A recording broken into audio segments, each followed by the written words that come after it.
এসেছো ভাবে যেতে হবে নাম কর্ম তারি পাবে।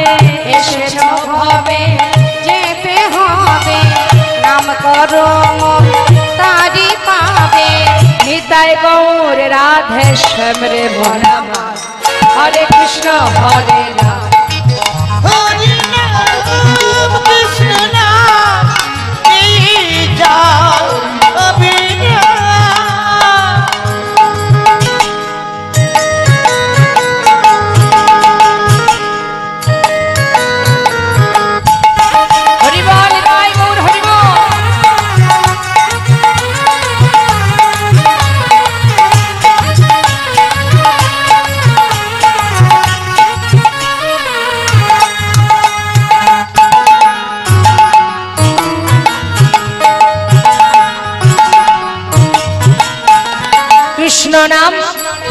কৃষ্ণ নাম সূর্য সম মায়া গভীর অন্ধকার।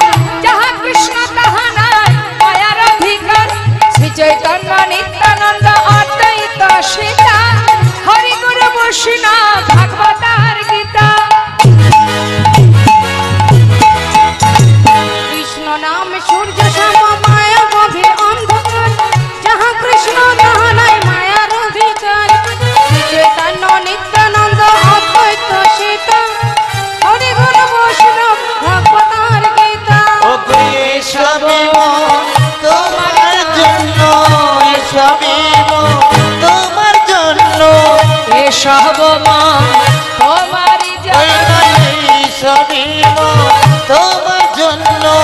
নিতাই গৌর রাধে শ্যাম রে মন হরে কৃষ্ণ হরে রাম হরে রাম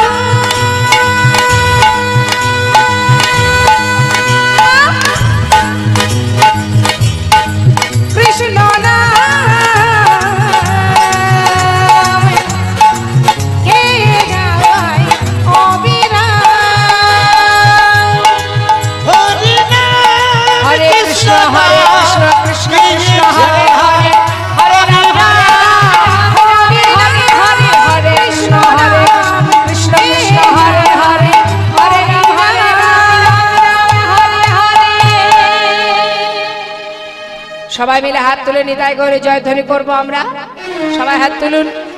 নিতাই গৌর হরি বল নিত্যানন্দ বল শ্রী অদ্বৈত বল শ্রী গদাধর বল। নিতাই গৌর হরি বল নিত্যানন্দ বল শ্রী অদ্বৈত বল শ্রী গদাধর বল। বাহু তুলে আহা বাহু তুলে সবাই বলো হরি হরি বল। বাহু তুলে সবে বল গৌর হরি বল। জয় দিলে জয় হবে বলো হরি বল। সবাই জয় দিলে জয় হবে বল হরি বল। প্রেমানন্দে একবার বল গৌর হরি বল।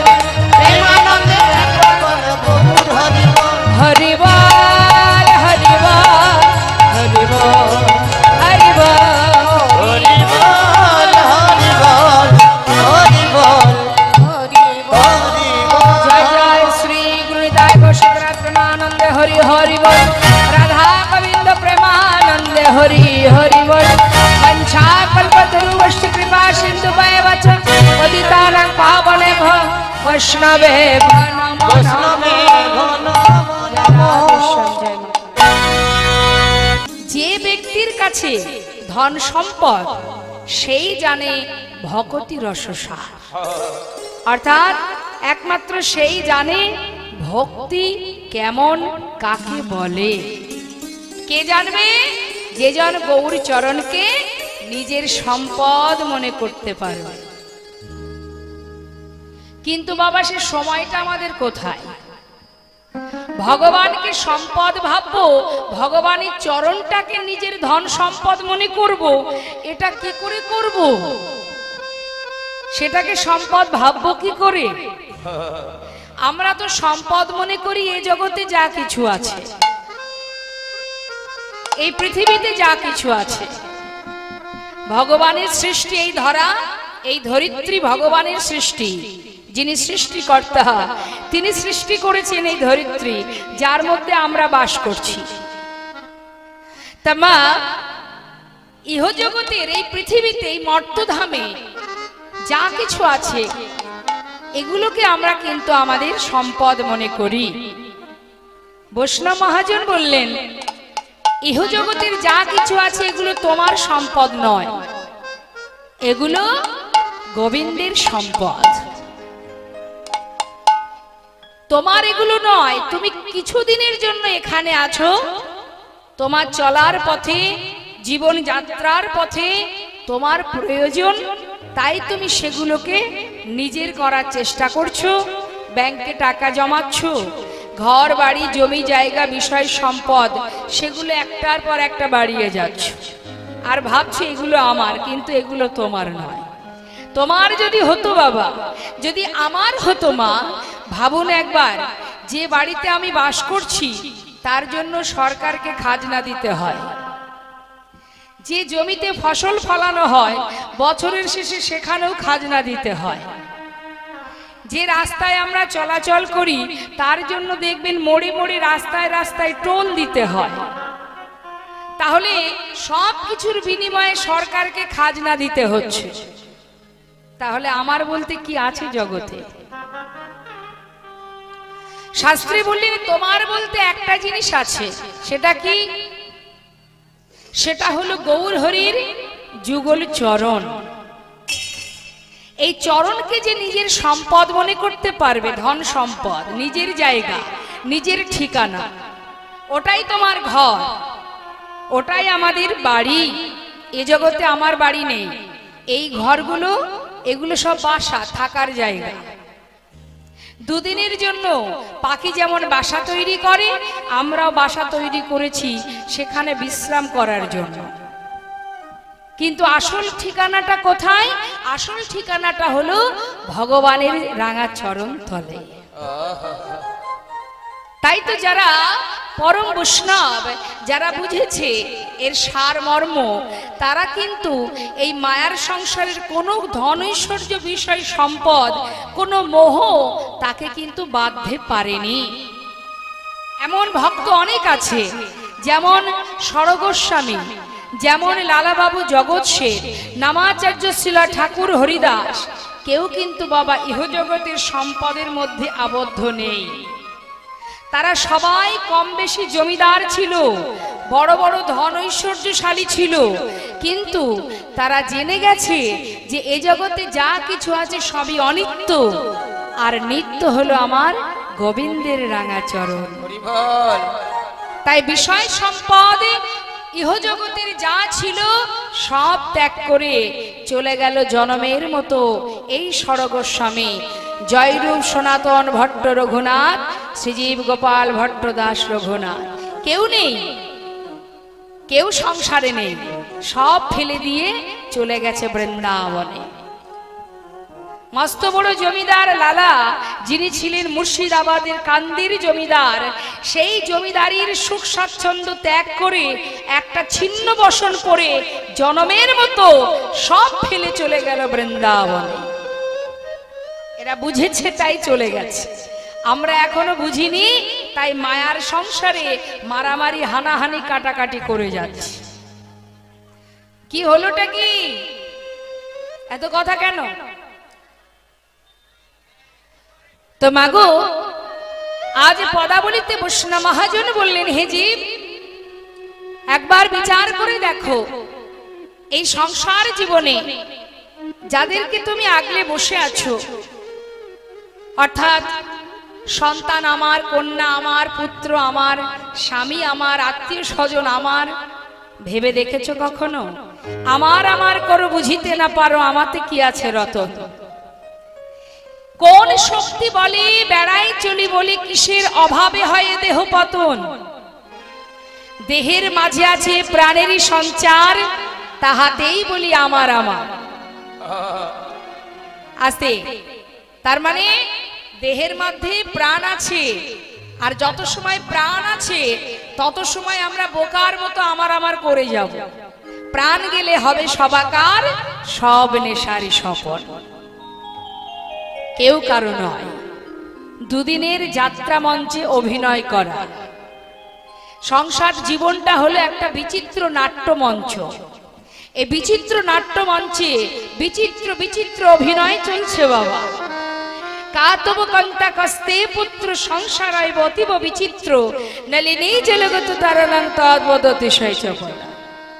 সংসার জীবনটা কেমন জানেন বাবা? সংসারটা হলো ওই পদ্মপাতায় যদি জল থাকে, জলটা যেমন টলমল টলমল করে বাবা, যদি কখনো পড়ে যায় ওই জলের বিন্দুটা, পাতার উপরে জলের কোনো দাগ থাকে? থাকে না। ঠিক তেমন আমাদের হৃদয় পদ্মের পাতায় প্রাণরূপ জলের বিন্দু টলমল টলমল করছে। কখন পড়ে যাবে কেউ জানে না, কিন্তু যখন পড়ে যাবে এই সংসারে যাদেরকে তুমি আমার আমার করে বসেছিলে, তারা দুদিন পরেই তোমায় ভুলে যাবে। তাদের হৃদয় পদ্মের পাতায় তোমার জন্য এতটুকু দাগ থাকবে না মা। এটাই হলো সংসার জীবন, এটাই সমাজ, এটাই জগৎ। কিন্তু তোমাকে ভালোবাসবে কে? সংসারে তোমার আপনজন কে? যাকে দিন অন্তে একবার, যে তুলসী বৃক্ষে এক ফোঁটা জল দেওয়ার সময় হয় না, দিন অন্তে যার নাম করার তোমার সময় হয় না, সে কিন্তু তোমার কথা ভাবে। তুমি তাকে ভুলে গেলেও সে তোমার চিন্তা করে।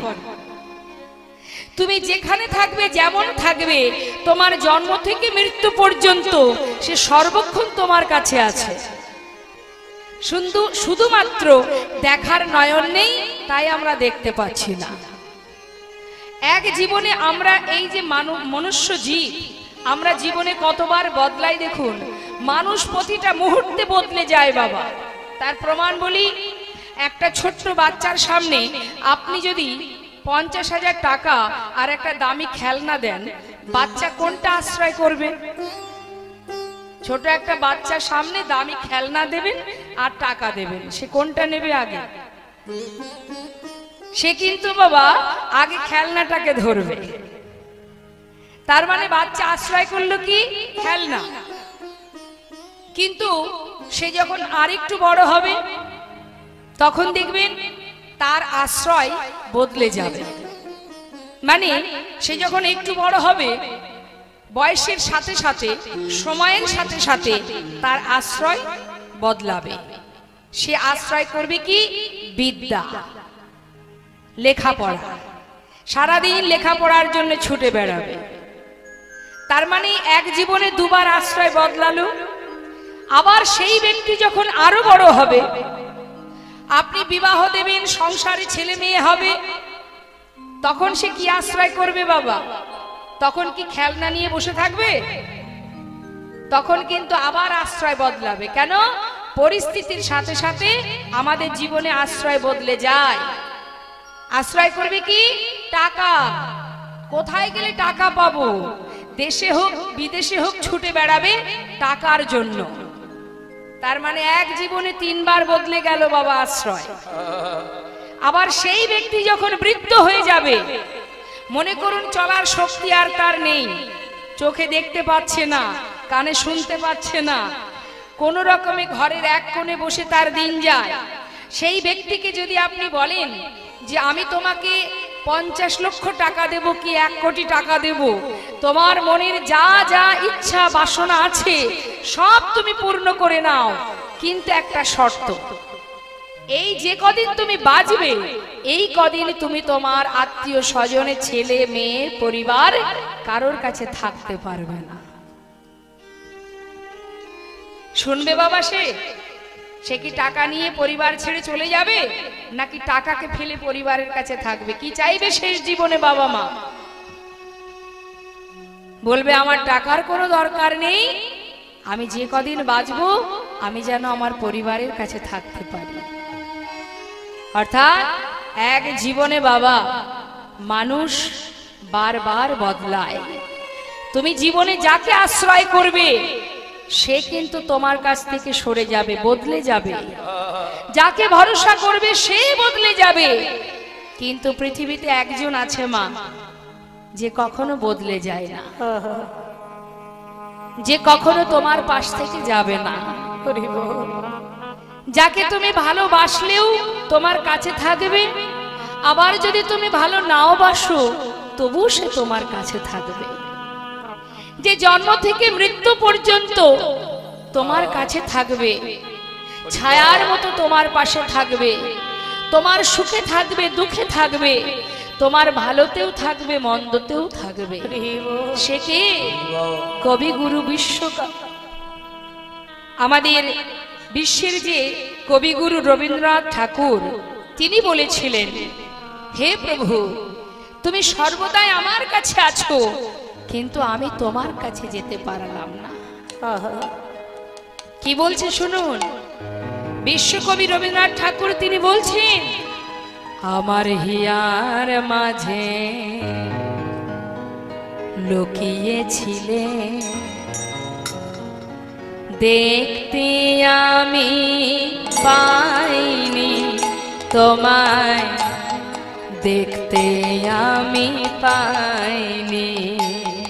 আমার হিয়ার মাঝে লুকিয়েছিলে, দেখতে আমি পাইনি তোমায়, দেখতে আমি পাইনি।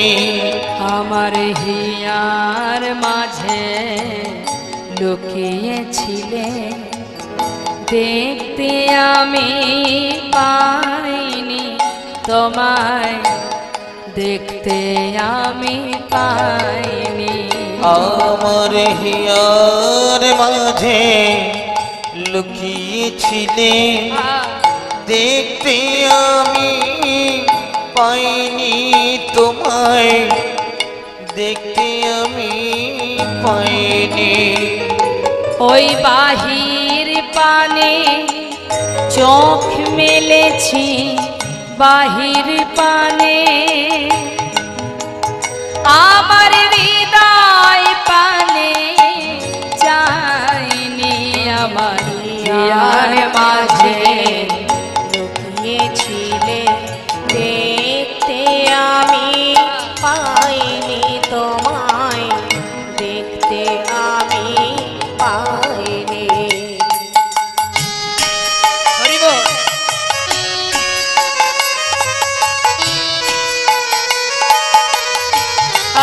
হরিবল হরিবল।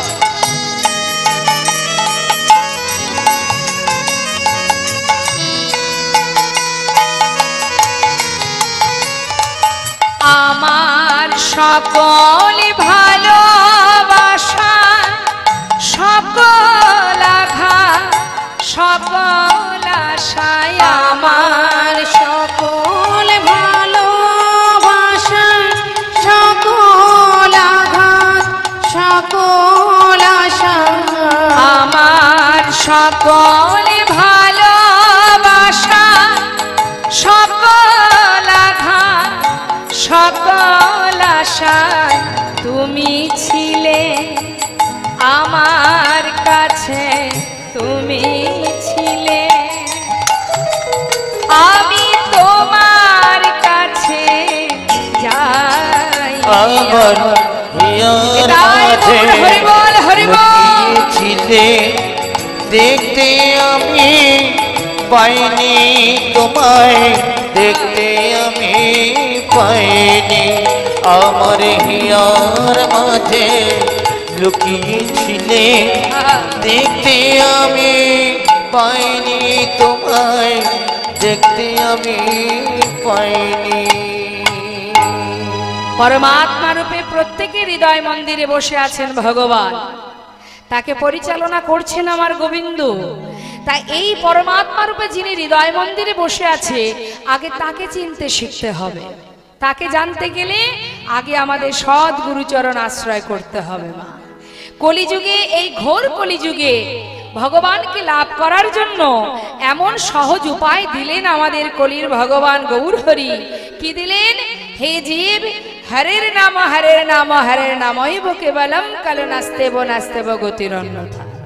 হরিনাম করো, নাম ছাড়া কলিজীবের উদ্ধারের আর কোনো রাস্তা নেই। তুমি যে পথে যাও, যাকে অনুসরণ করো, যাকে অবলম্বন করো না কেন, কিন্তু নাম ছাড়া তোমার কিন্তু উদ্ধারের আর কোনো পথ নেই। এই হরিনামই আমাদের কলিজীবের শ্রেষ্ঠ ধন। নাম যদি কেউ শ্রবণ করে, নাম যদি কেউ গাইতে পারে, সবকিছুতেই মঙ্গল। শুনলেও মঙ্গল, গাইলেও মঙ্গল। তাই এবার আমরা একটু জানবো মা, হরিনাম গাইলে কি উপকার আর শুনলে কি উপকার, কেমন? আসুন আমরা শুনবো যে হরিনাম শ্রবণ করলে তাতে কি হবে। কি বলছেন পদাবলিতে? মহাজন বললেন, যদি কেউ হরিনাম শ্রবণ করে, যদি শোনে, তাতে কি হবে? শোনো। শ্রী গৌরাঙ্গের মধুর লীলা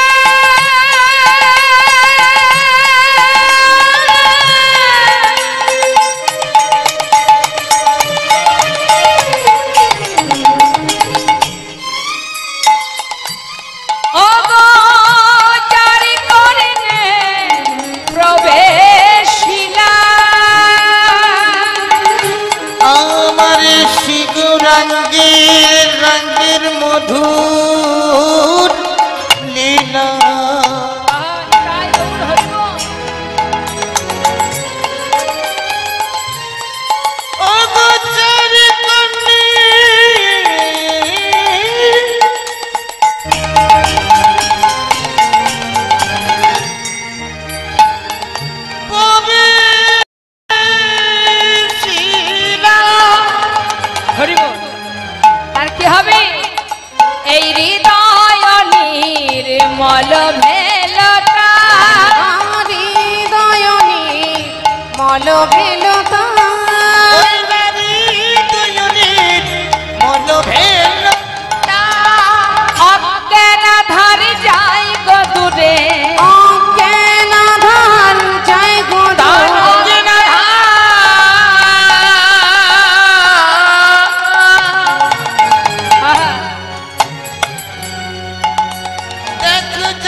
অজ্ঞানতার অন্ধকার দূরীভূত হয় যদি কেউ হরিনাম শ্রবণ করতে পারে।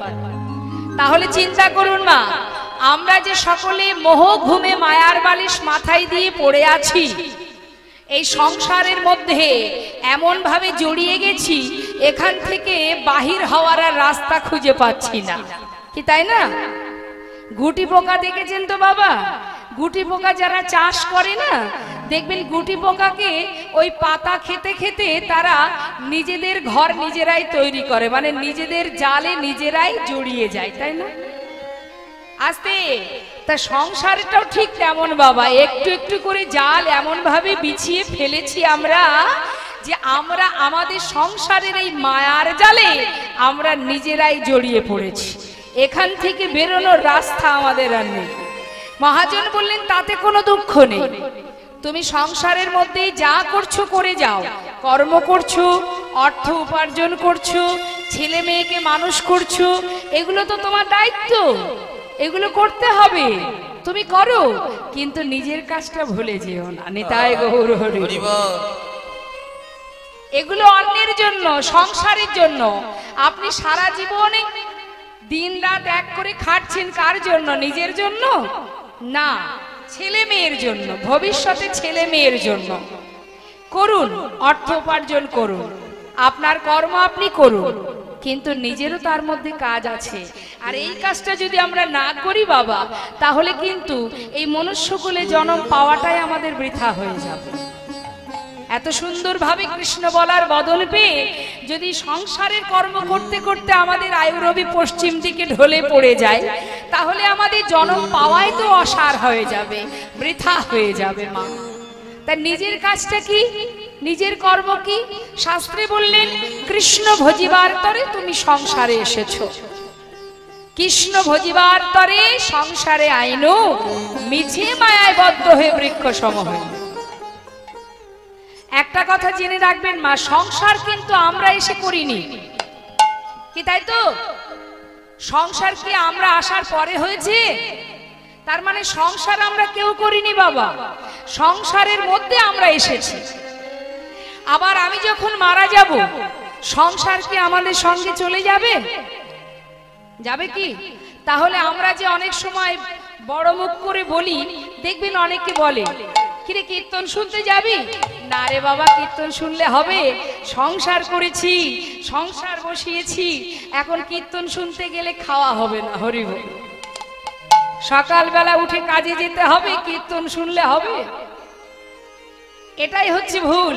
সংসার কিন্তু আমরা কেউ করিনি, সংসার আগে থেকে ছিল, আবার আমি চলে যাব, সংসার থেকে যাবে, সংসার আমার সঙ্গে যাবে না। তুমি যে কদিন এই সংসারে আছো, তুমি তোমার দায়িত্ব কর্তব্য পালন করছো। পিতৃ সম্পদকে রক্ষা করা পুত্রের একমাত্র কাজ, তুমি সেটাকে রক্ষা করছো, তুমি দায়িত্ব পালন করছো, ম্যানেজারি করছো। অর্থাৎ তোমার নিজের বলতে কিছু নেই, অন্যের সম্পদের মধ্যে বসে তুমি ম্যানেজারি করছো। মালিককে, মালিক হলো অনাদি আদি গোবিন্দ, নিতাই গৌর হরি বল। তারই সব, তারই সৃষ্টি। তাই তো বাবা কত কথা বলবো। আমাদের কাজী নজরুল ইসলামের একটি ছোট্ট গান মনে পড়ে গেল। কাজী নজরুল ইসলাম কত সুন্দর সুন্দর গান বেঁধেছেন গোবিন্দকে নিয়ে, তারই একটা গান আমি গাইবো মা। ঠিক এই সময় মনে পড়লো, তাই একটু গাইছি, ছোট করে গাইবো। কি বলছি? ভগবানের যে সৃষ্টি, এই ধরিত্রী তারই সব, আমার কিছু নেই, আমি নিমিত্ত মাত্র। এটা আমাদের সর্বক্ষণ মাথায় রাখতে হবে। আমার বলতে এখানে কিছু নেই। তাই বলছেন মহাজন কাজী নজরুল ইসলাম, তিনি কি বলছেন? খেলিছ এ বিশ্বলয়ে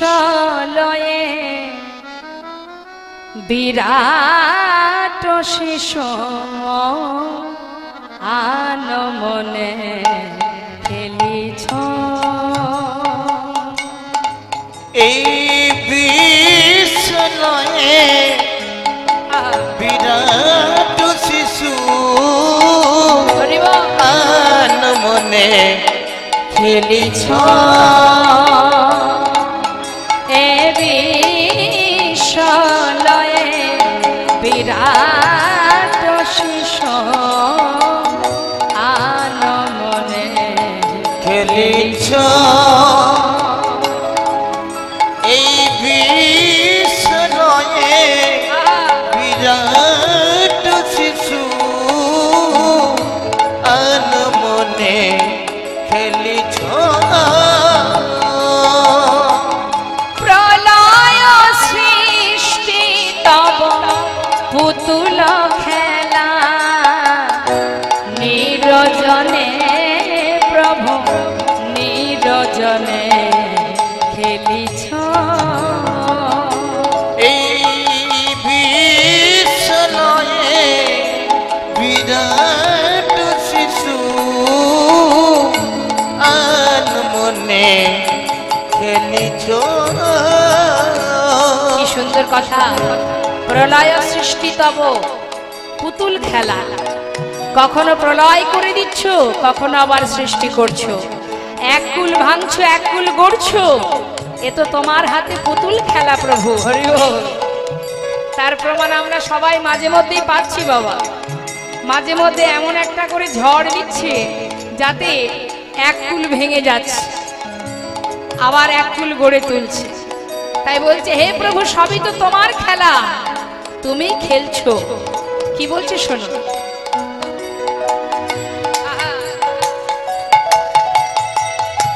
শূন্যে মহা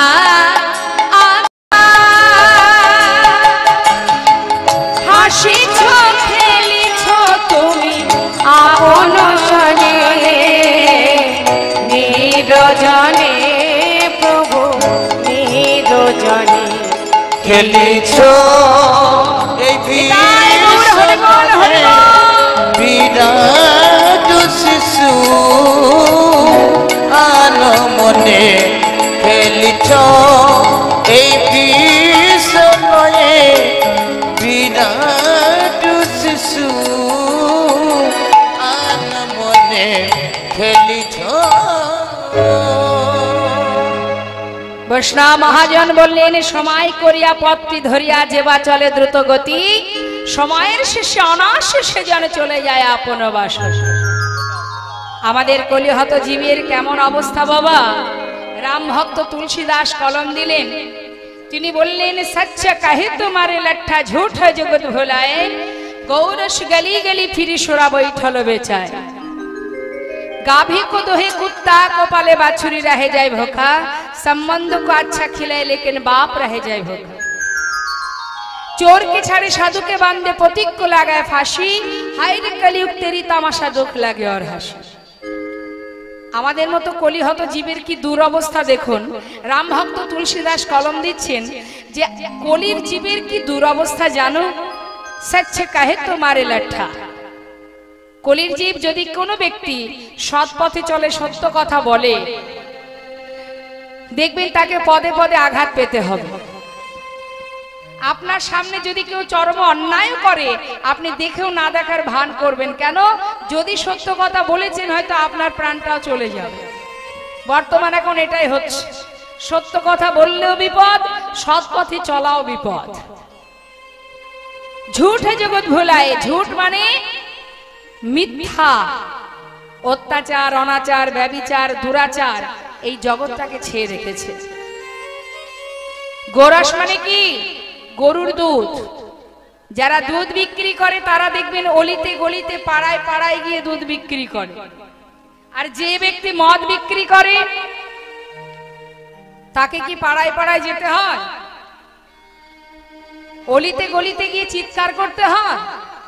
এটা আমার কথা নয় বাবা, শাস্ত্রে বললেন গৌরস গলি গলি ফিরি, অর্থাৎ গরুর দুধ গলিতে গলিতে বিক্রি করে, সুরা বৈঠে বেচায়। অর্থাৎ যে মদ বিক্রি করে সে কিন্তু বাবা এক জায়গায় বসে বিক্রি করে। আর কলির জীব সেই সুরা পান করার জন্য তারা যদি 50 কিলোমিটার দূরেও থাকে সেখান থেকে ছুটে চলে যায় সেই সুরা কিনবার জন্য, লাইন দিয়ে দাঁড়িয়ে থাকে। রাম ভক্ত তুলসীদাস বললেন দেখবেন বাবা, যেদিন আমাদের কলিহত জীবের শ্রেষ্ঠ দিন, উত্তম দিন, যেদিন মহাপ্রভু আমাদের মতো পাষণ্ডকে উদ্ধার করার জন্য এই ধরাধামে তিনি ভক্তরূপে এসে ধুলাই গড়াগড়ি দিয়ে হরিনাম প্রচার করেছিলেন, সেই মহাপ্রভুর আবির্ভাব তিথি যেদিন, কোন দিন? দোল পূর্ণিমা রাত্রি। যেদিন সেই মহাপ্রভুকে কাছে পেয়ে আমাদের মহাপ্রভুকে নিয়ে আনন্দ করা উচিত। বাড়ির বাচ্চার যদি জন্মদিন হয়, সারাদিন বাচ্চাকে নিয়ে আমরা চিন্তায় থাকি, কি করে বাচ্চাকে খুশি করব। তাহলে মহাপ্রভুর যেদিন আবির্ভাব তিথি মা, সেদিন আমরা তো বলতেই পারি যে মহাপ্রভুর জন্মদিন আজ। হ্যাঁ, ভগবানের তো আর জন্ম হয় না, আবির্ভাব। তা আমরা সাধারণ জীব তো তাকে জন্মদিন হিসেবে পালন করতেই পারি, তাকে নিয়ে আনন্দ করতে পারি, তাই না? কিন্তু সেটা না করে আমরা কি করি? তার আগে মদের দোকানে লাইন দিয়ে সুরা পান করে রাস্তায় মারামারি, কাটাকাটি, হানাহানি, খুনোখুনি করে আমরা সবাই পড়ে থাকি। এই তো কলিহত জীবের দূর অবস্থা। আরো কি বললেন, গাভী को दोहे कुत्ता को पाले बाछुरी रह जाए भूखा, संबंध को अच्छा खिलाए लेकिन बाप रह जाए भूखा। আত্মীয় স্বজন এলে আমরা কি খাওয়াবো, কিভাবে তাদের সেবা যত্ন করব, সারাদিন চিন্তা করি। কিন্তু লক্ষ্য করে দেখবেন ঘরে ঘরে এখন দেখা যাচ্ছে বাবা, যে মা নিজে না খেয়ে সন্তানকে খাওয়িয়েছে, নিজে না ঘুমিয়ে সন্তানকে ঘুম পড়িয়েছে, যে মাতা পিতা নিজেদের চিন্তা না করে সন্তানকে মানুষ করেছে, অবশেষে সেই সন্তানের জন্য মাতা পিতাকে ওই বৃদ্ধাশ্রমে থাকতে হচ্ছে। আমরা শাস্ত্রে বললেন গরুর দুগ্ধটাকে দহন করে নিয়ে, মানে গরুকে খেতে না দিয়ে কি করি, গরুকে অনাহারে রেখে বাছুরকে না খেতে দিয়ে সেই দুধ দিয়ে বাড়িতে বিদেশি কুকুর পুষি, তার জন্য দুধ কিনে খাওয়ায়, কিন্তু নিজের মাতা পিতাকে সেবা দিই না, মা বাবার আশীর্বাদ গ্রহণ করি না, বাড়িতে বিদেশি কুকুর পুষি, তার যাতে সেবা ত্রুটি না হয়, খাওয়া দাওয়ায় কোনো ঘাটতি না হয়, মাইনে করে কাজের লোক রাখা হয়, ঘর আলাদা সব আলাদা, ওই কুকুরের সঙ্গে একসঙ্গে ঘুরতে যাওয়া, একসঙ্গে বিছানায় থাকা, এই করতে করতে কুকুরের সঙ্গে চলতে চলতে কুকুরের যা ধর্ম, কুকুরের ধর্ম কি, সারাক্ষণ ঘেউ ঘেউ করে, সে তো পশু, পশুকুলে তার জন্ম, তার যা ধর্ম, তার যা বৈশিষ্ট্য, সে তো ঘেউ ঘেউ করবে। আর তার সঙ্গে চলতে চলতে এই কৃষ্ণ ভক্তের মানব জন্ম পেয়েও আমাদের অবস্থা কি, ওই তার সঙ্গে উঠতে বসতে খেতে চলতে ফিরতে আমরাও ওই তাদেরই মতো সারাক্ষণ ঘেউ ঘেউ ঘেউ ঘেউ করে। তাই গৌর হরি বল। অবশ্যই তুমি বাড়িতে পশু পাখি পোষো, তাতে কোনো অসুবিধা নেই, কিন্তু তাদের জায়গা থাকবে আলাদা। সৎসঙ্গ করো, সাধু সঙ্গ করো, বৈষ্ণব সঙ্গ করো, ভক্তের চরণ ধুলি অঙ্গে মাখো, সময় গেলে আর পাবে না। 84 লক্ষ জনে ভ্রমণ করে এই মানব দেহ, কৃষ্ণ বলার সময় চলে গেলে, শ্মশানে যাবার সময় দল বেঁধে পিছনে ভক্ত যায়, আর কি বলে, বলো হরি হরি বল। আর সব দেহর মাথাটা দোলে, সে বলে যখন বলার সময় ছিল হেলায় নষ্ট করেছি, এখন ইচ্ছা থাকলেও আর বলতে পারবো না। তাই আসুন আমরা সবাই মিলে একবার দুটি বাহু তুলে এই সাধুর বাজারে বসে প্রাণ ভরে একবার সবাই হরিনাম করব। প্রত্যেকে হাত তুলবেন মা, যদি হরিনাম করবার ইচ্ছা থেকে থাকে প্রত্যেকে হাত তুলবেন এবং হাতে তালি দিয়ে সকলে স্বতঃস্ফূর্ত ভাবে মনের থেকে হরিনাম করুন। সবাই হাত তুলেছেন তো? আমাকে যেন আর বলতে না হয়, একবারে সবাই হাত তুলুন। যারা গোবিন্দকে ভালোবাসেন, অবশ্যই আমি দেখব কারা কারা গোবিন্দকে ভালোবাসেন, তারা নিশ্চয়ই হাত তুলবেন। হরি বল, নিতাই গৌর হরি বল, হরি বল। এখানে সবাই ভালোবাসে, অবশ্যই ভালো তো বাসবে, ভালো না বাসলে সংসারের হাজার কাজ ফেলে এইখানে কেউ আসতে পারে? সবাই এসেছি আমরা, একবার গাইবো আমরা প্রভুর চরণে। হরে কৃষ্ণ হরে কৃষ্ণ কৃষ্ণ কৃষ্ণ হরে হরে, হরে রাম হরে রাম, রাম রাম হরে হরে, বলুন হরে কৃষ্ণ। আরেকটু জোরে, এদিকে হাতগুলো কি হলো, হাত তুলুন। হরি বল।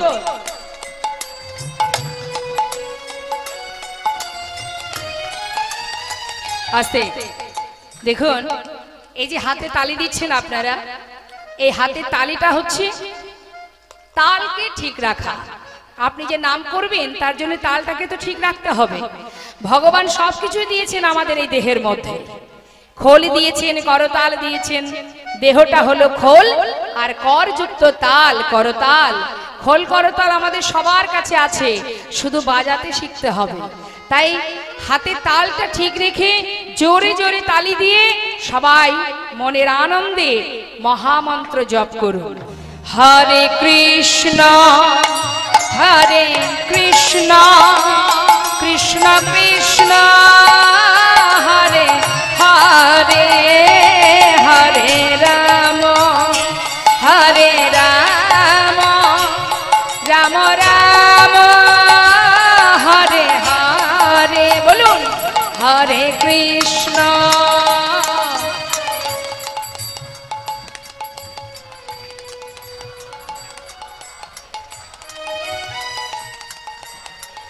বাবা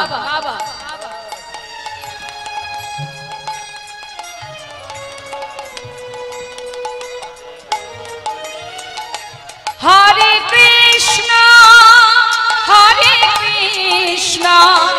কৃষ্ণ কৃষ্ণ হরে হরে, হরে রাম রাম রাম হরে হরে, হরে কৃষ্ণ হরে।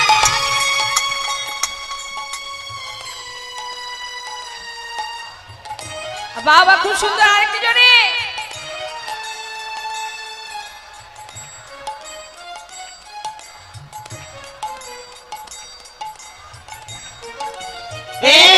হরে কৃষ্ণ হরে কৃষ্ণ কৃষ্ণ কৃষ্ণ হরে হরে, হরে রাম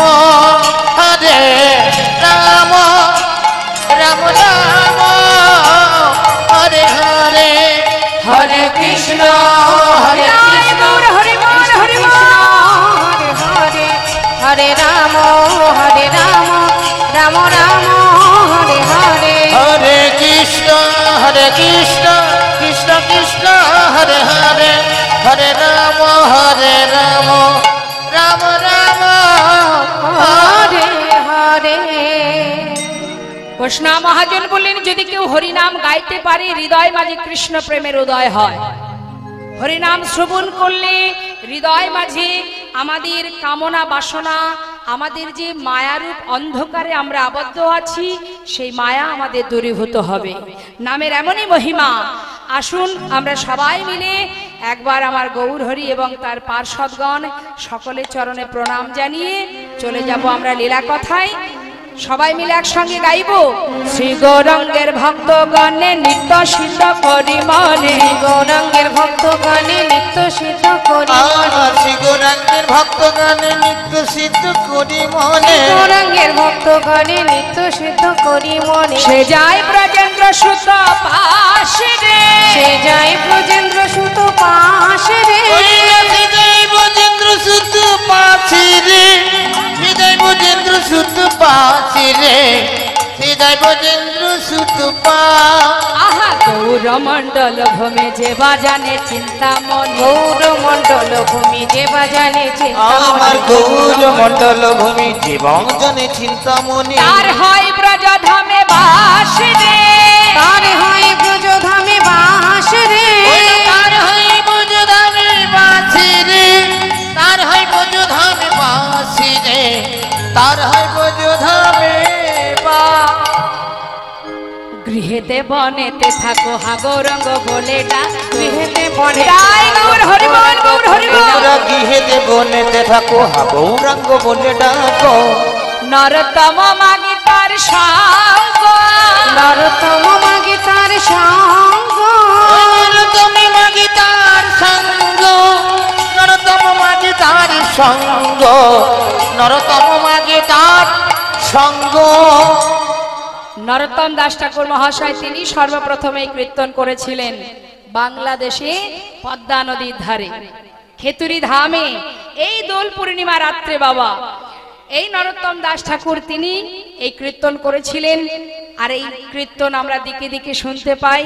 কিন্তু মা নরোত্তম দাস ঠাকুর মহাশয় যে হরিনাম করে, যে গৌর নাম করে, নরোত্তম দাস ঠাকুর মহাশয় বললেন যে কৃষ্ণ নাম হরিনাম করে আমি তার সঙ্গ লাভ করতে চাই, আমি তার চরণের দাস হতে চাই। হরি বল হরি বল।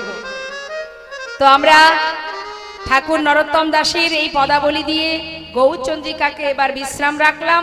চলে যাব এবার আমরা লীলা কথায়।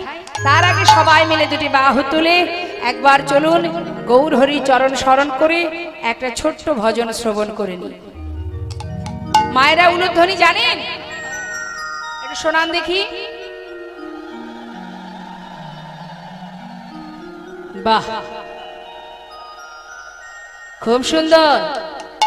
হ্যাঁ, যেন মনে হলো একটা স্রোত বয়ে গেল, কিন্তু আর একটু হলে ভালো হতো।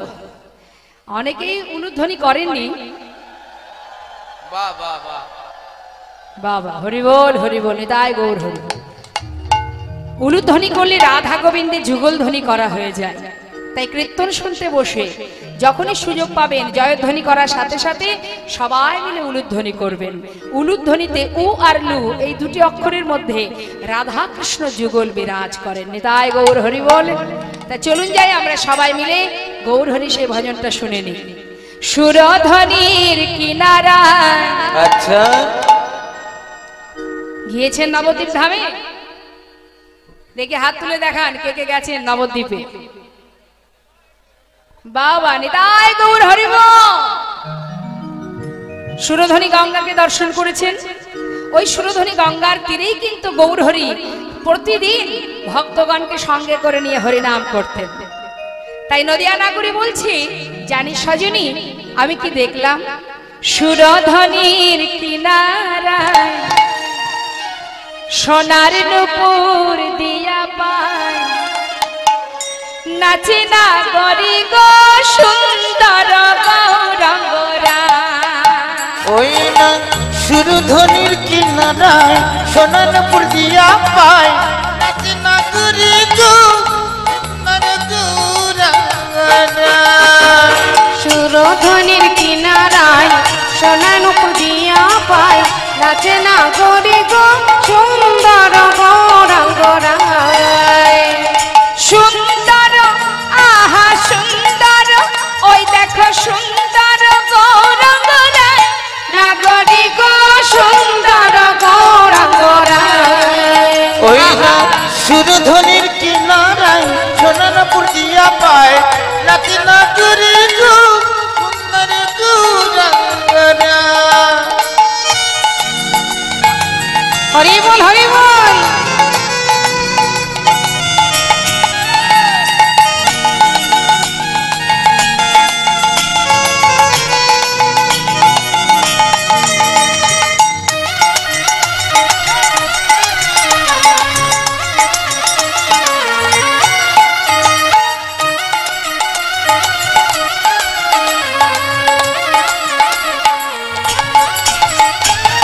সুন্দর কপালে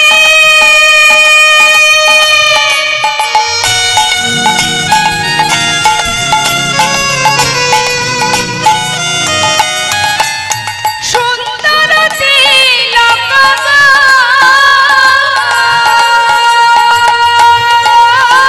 সুন্দর কপালে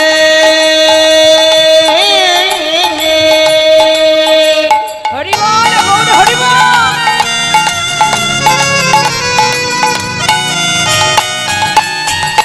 সুন্দর তিলক গো,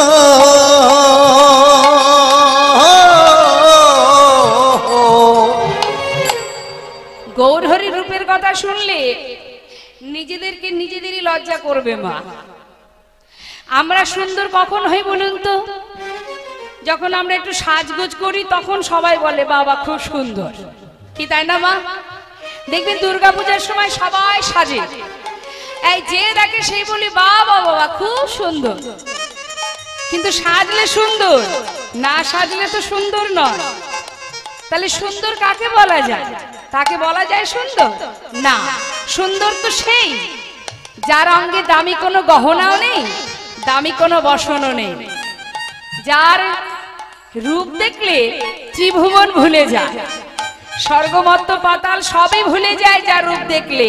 সেই ভুবন ভুলানো রূপ, যে রূপ, যে সৌন্দর্য, যদি কোনো জীব একবার তার দিকে তাকায় সে আর মায়ার ঘরে ফিরতে পারে না।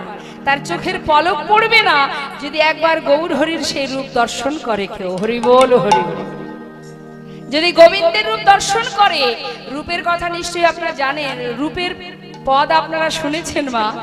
যদি কোনো ভক্ত গোবিন্দের চোখের দিকে তাকায়, ওই চোখেই তার দৃষ্টি আটকে যাবে বাবা। সেখান থেকে উপরেও যাবে না, নিচেও যাবে না, ওই চোখের মধ্যে আটকে থাকবে।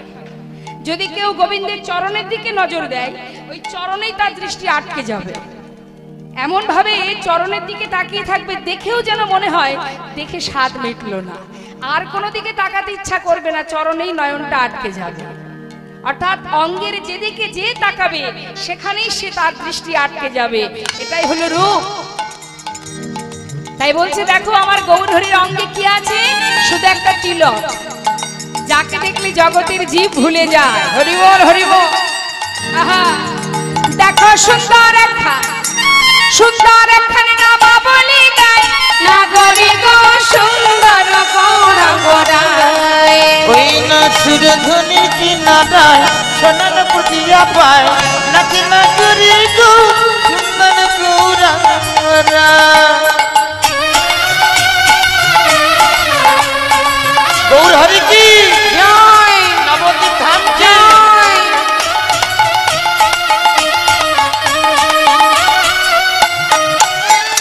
সুন্দর নয়নে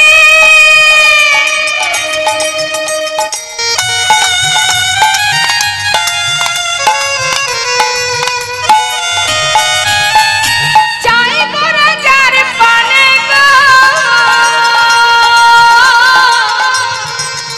ওই সুন্দর নয়নে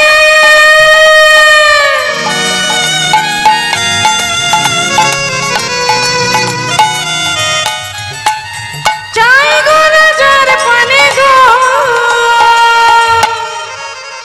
গৌর হরি যদি কারোর চোখে চোখ রাখে, তার দশা কি হবে? সে আর মায়ার ঘরে ফিরতে পারবে না। ও তার দেহ ছাইড়া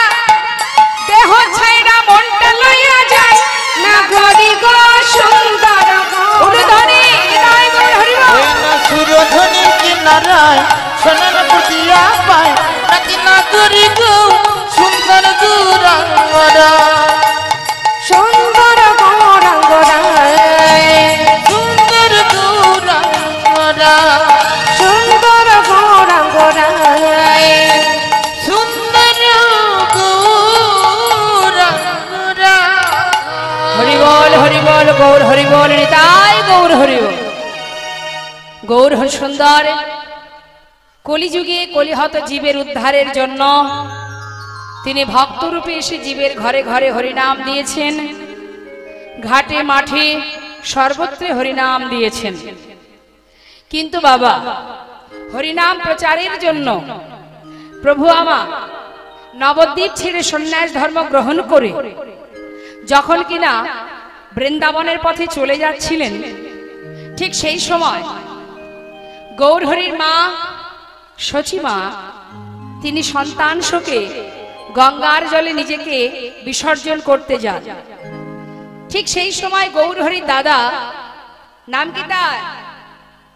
গৌর হরির দাদার নাম কি মায়েরা বলুন,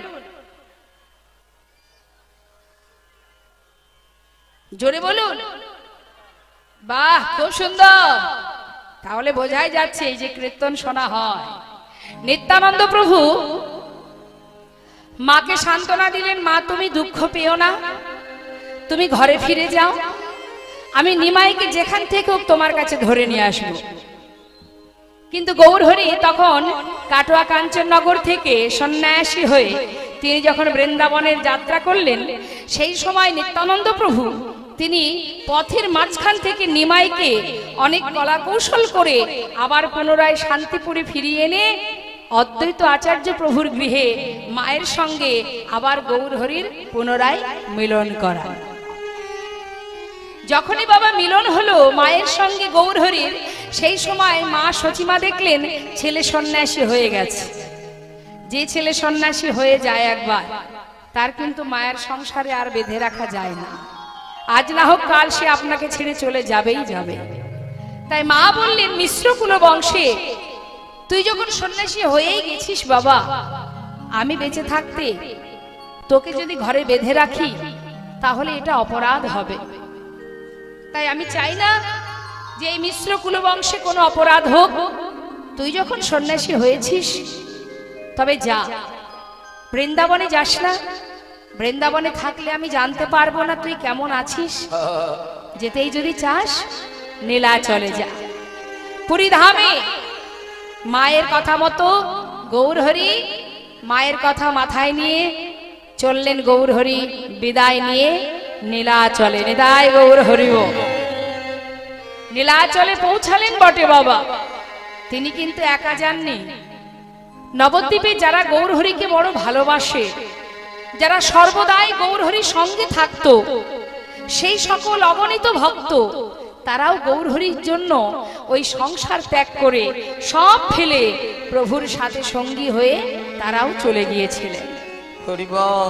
অগণিত ভক্তকে সঙ্গে করে নিয়ে গৌরহরি ওই নীলাচলে জগন্নাথ মন্দিরের সামনে দাঁড়িয়ে প্রতিনিয়ত জগন্নাথ দর্শন করতেন। যে গরুর স্তম্ভটি ধরে গৌরহরি জগন্নাথ দেখতেন বাবা, সেটা আজও আছে। দর্শন করবেন গেলে সেই গরুর স্তম্ভ ধরে যদি আপনি দর্শন করেন শুধুমাত্র জগন্নাথকে দেখা যাবে। তা গৌরহরি সেই গরুর স্তম্ভটা ধরে প্রতিদিন প্রভাতকালে ওই জগন্নাথ দর্শন করতেন। হরিবল হরিবল। অর্থাৎ একজন হলেন মন্দিরে জগন্নাথ, যিনি অচল জগন্নাথ, আর বাইরে যিনি দাঁড়িয়ে আছেন তিনি হলেন সচল জগন্নাথ। দুজন দুজনকে দেখছে আর ভক্তগণকে বলছে, ভক্ত প্রভাত কালে এই সুন্দর সময়ে একবার সবাই কৃষ্ণ বলো, আমার সঙ্গে সবাই বলো প্রভাত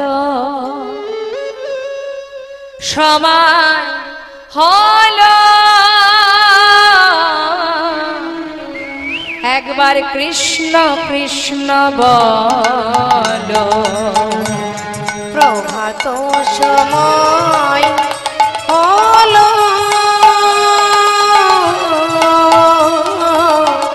কৃষ্ণ কৃষ্ণ বলো।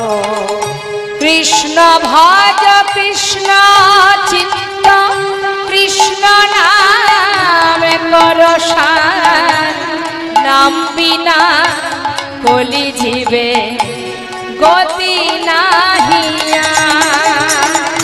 কৃষ্ণ ভজ কৃষ্ণ চিন্ত, কৃষ্ণ নাম পরশান, নাম বিনা কলি জীবে গতি নাহিয়া। যে না সেই কৃষ্ণ ভজনিষ্ঠা করি, নামের সহিতে আছে আপনি শ্রী হরি। নাম ভজনা বিচিন্ত, নাম পরশান। হরি বল হরি মায়েরা বলে ধনী হরি বল হরি বল হরি বল হরি বল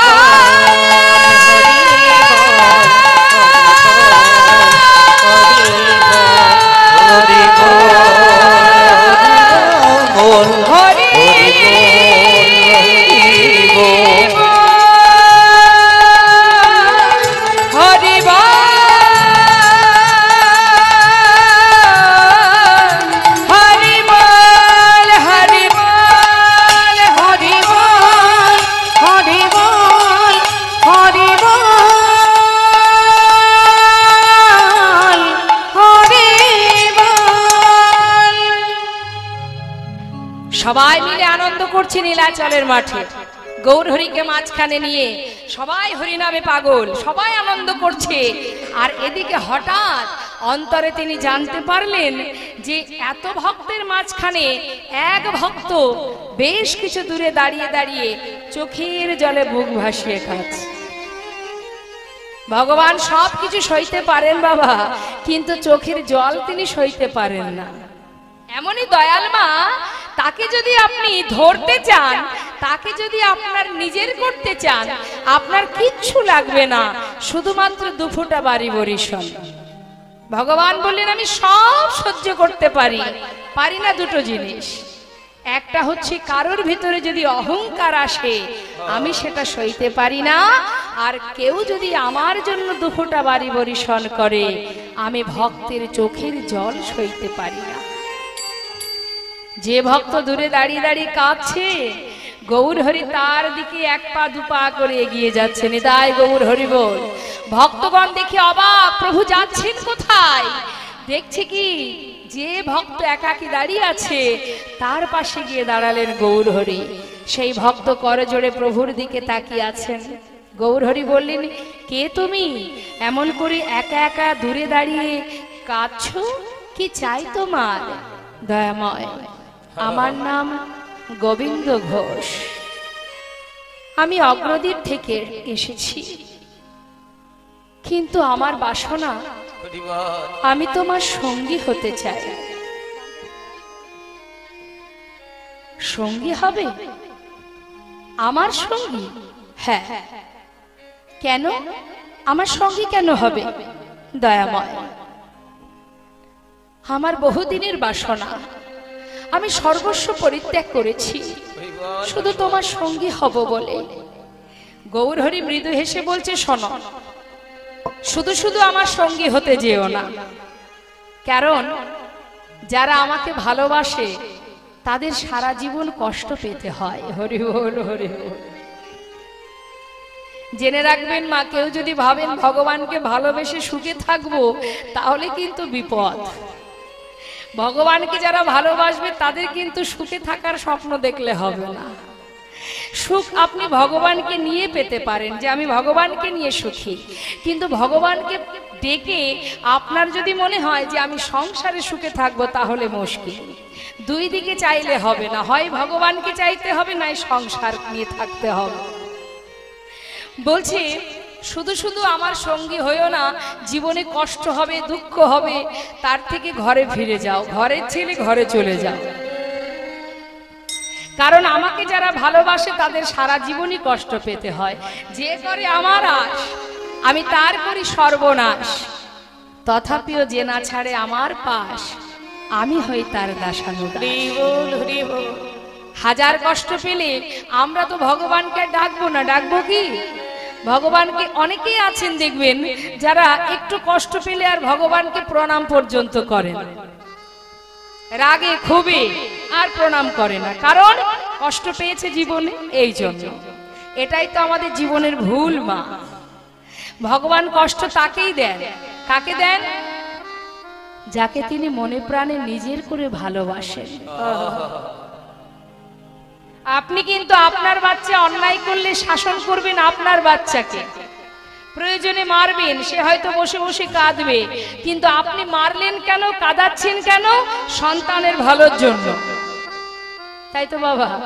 সন্তান বোঝে না, সে বোকা, সে ভুল করতেই পারে, বাবা মা তাকে শিক্ষা দেন, প্রয়োজনে তাকে আঘাত দিয়ে তাকে শিক্ষা দেন যে এটা তোর অন্যায়, এটা তোর ভুল, যার কারণে বাচ্চা বসে বসে কাঁদে। আমাদেরও সেই একই অবস্থা। ভগবান আমাদেরকে শাস্তি দেন, কষ্ট দেন, আঘাত দেন, কেন দেন?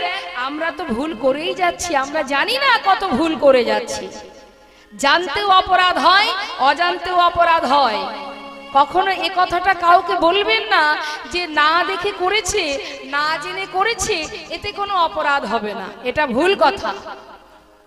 না জেনে না বুঝে যদি বৃন্দাবনের সখাগণ যদি কালীদহের বিষ জল পান করে বিষের ক্রিয়ায় তারা ওই কালীদহে অচৈতন্য হয়ে পড়ে থাকে, এবার আপনাদের কাছে আমি প্রশ্ন করব বাবা, বলুন তো, যে কালীদহে কৃষ্ণ ছিল তারপরেও তারা বিষ জল পান করেছে, তারা তো জানতো না, তারা না জেনে পান করেছে, তাহলে মা তারা কেন বিষের ক্রিয়ায় ওই কালীদহের তীরে সকলে অচৈতন্য হয়ে পড়ল? ছেড়ে দিতে পারতো কি না? যাকে ওরা তো না জেনে পান করছে, বিষের ক্রিয়া যেন ওদের শরীরে দেখা না দেয়, পারতো তো ছেড়ে দিতে, যে ক্ষমা করে দাও, দেয়নি। যার যেটা কাজ সে কিন্তু করবেই। আপনি যদি না বুঝে না জেনে কারেন্টে হাত দেন, কারেন্ট কি ছেড়ে দেবে? দেখতে পাইনি ছেড়ে দাও, ছাড়বে না, অর্থাৎ তার যা ধর্ম সে কিন্তু সেটা করবেই করবে। তাই তুমি জেনে শুনে যদি কোনো পাপ করে থাকো তাতে যেমন অপরাধ হবে, তুমি না জেনেও যদি কোনো পাপ করে থাকো, ভুল করে থাকো, তার জন্য তোমাকে সাজা পেতে হবে। তাই জানতেও অপরাধ, না জানতেও অপরাধ। আজ প্রভু সেই জন্যই যারা প্রভুকে ভালোবাসে তাদের পাপ খণ্ডন করান তিনি। কিভাবে? কষ্ট দিয়ে, দুঃখ দিয়ে, যন্ত্রণা দিয়ে, আঘাত দিয়ে। যারা ভগবানকে ভালোবাসেন, ভগবান তাদের সমস্ত মায়ার দুঃখ, মায়ার জ্বালা, মায়ার চাওয়া পাওয়া দূরীভূত করে নিজের টেনে নেন। আজ যে লীলাটা আমরা শ্রবণ করব, দেখবেন তার সঙ্গে আমাদের জীবনের কেমন মিল আছে বাবা। এই জন্য কীর্তন শুনতে হবে, যে আমরাও ঠিক গোবিন্দ ঘোষের মতো আমাদেরও জীবন, আমরাও ঠিক এটাই করে যাচ্ছি, যার কারণে আমরা কষ্ট পাচ্ছি। আজ বলছে যে শোনো, তুমি এক কাজ করো গোবিন্দ, তুমি ঘরে ফিরে যাও, তুমি আমার সঙ্গে থেকো না, সারা জীবন কষ্ট পেতে হবে। তখন ভক্ত কি বলছে, বাবা প্রভু তোমার সঙ্গী হবে এটাই আমার যথেষ্ট, আমি আর কিছু জানতে চাই না। আমি শুধু তোমার সঙ্গী হব, আমার জীবনে দুঃখ আসুক, কষ্ট আসুক, আমি সেটা জানতে চাই না, যা আসে আসুক, আমি তোমার চরণ শরণ নিলাম। আমার সমস্ত দুঃখ কষ্ট যা কিছু সবই তোমার চরণে, তুমি আমায় রক্ষা করবে, তাতে দুঃখ আসুক আর কষ্টই আসুক। নিতাই গৌর হরি। যখন আপনি নিজেকে সঁপে দেবেন ভগবানের চরণে, তখন কিন্তু আপনার দায়িত্ব ভগবানের হাতে পড়ে যাবে বাবা। কিন্তু আপনি যদি নিজের দায়িত্ব নিজে রাখেন, ভগবান আপনাকে সহযোগিতা করবেন। তার প্রমাণ মা একটা ছোট দৃষ্টান্ত দিলে বুঝতে পারবেন। একজন ধোপা যিনি কাপড় কাচে, অনেক কাপড় কেচে রাস্তার উপরে শুকাতে দিয়েছে, আর একজন শুদ্ধ বৈষ্ণব সকালবেলা স্নান করে হাতে জপের মালা নিয়ে ওই পথ দিয়ে হাঁটতে হাঁটতে যাচ্ছে। যেতে যেতে হলো কি মা, ওই যে কাপড়গুলো শুকাতে দিয়েছেন ধোপা, সেই কাপড়ের উপরে তার পা পড়ে গেছে। যেই না পা পড়ে গেছে, সঙ্গে সঙ্গে সেই ধোপা দেখতে পেয়ে তার কাছে রুখে এসেছে। কেন? যে তুমি আমার এই কাপড়গুলো দেখতে পাওনি, কেন পা দিলে? এখন বৈষ্ণবের যে স্বভাব, বৈষ্ণব কিন্তু করজোড়ে বলছে, বাবা আমি দেখতে পাইনি, আমি হঠাৎ চোখ বন্ধ করে হরিনাম করতে করতে কখন যে নিচে পা পড়ে গেছে আমি বুঝতে পারিনি, আমার ভুল হয়ে গেছে, ক্ষমা করে দাও।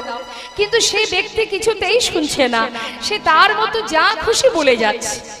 বারবার বলতে বলতে এমন একটা পর্যায়ে চলে এলো যে সেই বৈষ্ণবকে মারার জন্য হাতে একটা লাঠি তুলেছে।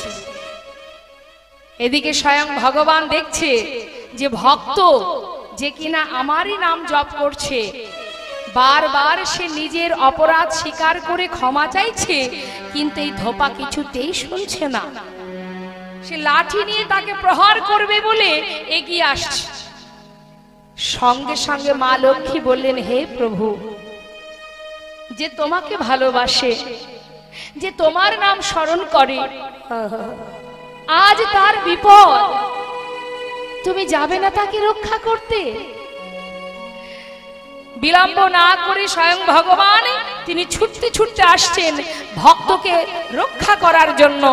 যখন এগিয়ে আসছেন, আর এই বৈষ্ণব সে কিন্তু দাঁড়িয়ে আছে, আর ধোপা লাঠি নিয়ে যেই না সেই সাধুকে আঘাত করেছে, সঙ্গে সঙ্গে সাধু কি করলেন, তিনি আর নিজেকে ধৈর্য ধরতে না পেরে সেও একটা লাঠি জোগাড় করে সেই ধোপাকে মারতে আরম্ভ করলেন। হরি বল, হরি বল।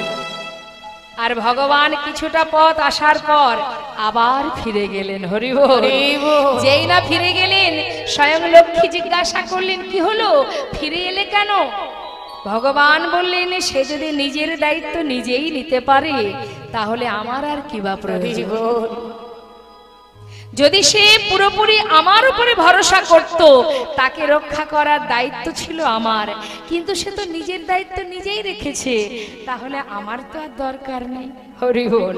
তাই সব সময় একটা কথা বলবো মা, সব সময় ভরসা করলে একজনকে করবেন, তাকেই ভরসা করা যায়, গোবিন্দকে ভরসা করতে হবে, তার উপরে ছেড়ে দিতে হবে। হে প্রভু, দুঃখ আসুক, সুখ আসুক, ভালো হোক মন্দ হোক, সবই তোমার চরণে সঁপে দিলাম। তুমি যেমন রাখবে আমি তেমনই থাকবো। তাই গৌর হরি বল, হরি বল। তাই আজ গোবিন্দ ঘোষ বললেন, প্রভু আমি তোমার সঙ্গী, এটাই যথেষ্ট, আর কিছু জানতে চাই না। তাই জীবনে যা আসুক সবই তোমার দায়িত্ব, আমি আর কিছু জানি না। বেশ, তাহলে তুমি আমার সঙ্গী হবে তো? হ্যাঁ, ঠিক আছে। প্রভু সঙ্গী করে নিলেন। মা, আজ থেকে তুমি আমার সঙ্গী। যেই না সঙ্গী করে নিলেন, ভাববেন না যে এখানেই শেষ। একটার পর একটা পরীক্ষা শুরু হয়ে গেল। এবার কি পরীক্ষা? গোবিন্দ বলো দয়াময়, তুমি নীলাচলে এসেছো, আমার সঙ্গী হয়েছো, আমার সঙ্গে তীর্থে যাবে। তা গোবিন্দ, একটা কথা জিজ্ঞাসা করব। বলো প্রভু। নীলাচলে জগন্নাথকে দর্শন করেছো? করজোড়ে ভক্ত বলে উঠলেন, প্রভু তুমি কার কথা বলছো? ওই যে মন্দিরে দাঁড়িয়ে আছে জগন্নাথ। দয়াময়, তুমি যার কথা বলছো সে তো চলতে পারে না, সে তো কথা বলতে পারে না, কিন্তু আমি যে জগন্নাথ দর্শন করছি সে হলো সচল জগন্নাথ। গৌরহরি কিন্তু বুঝতে পারলেন মা ভক্তের অন্তরের কথাটা, কিন্তু বুঝেও না বোঝার ভান করে জিজ্ঞাসা করছে, গোবিন্দ সচল জগন্নাথ সে আবার কোথায় দেখলে তুমি? শুনবে ও দয়াময়, আমার জগন্নাথ তো তুমি। তুহু জগন্নাথ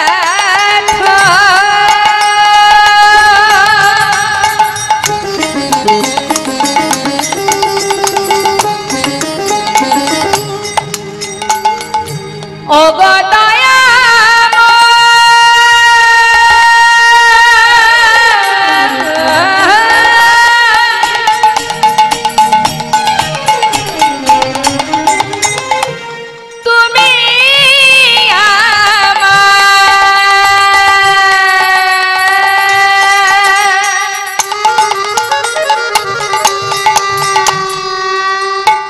তুমি আমার জগন্নাথ, তুমি আমার আমার মাধব।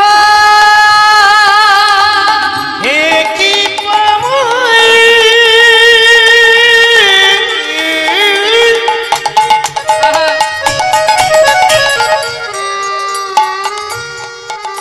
তুমি করুণাময়,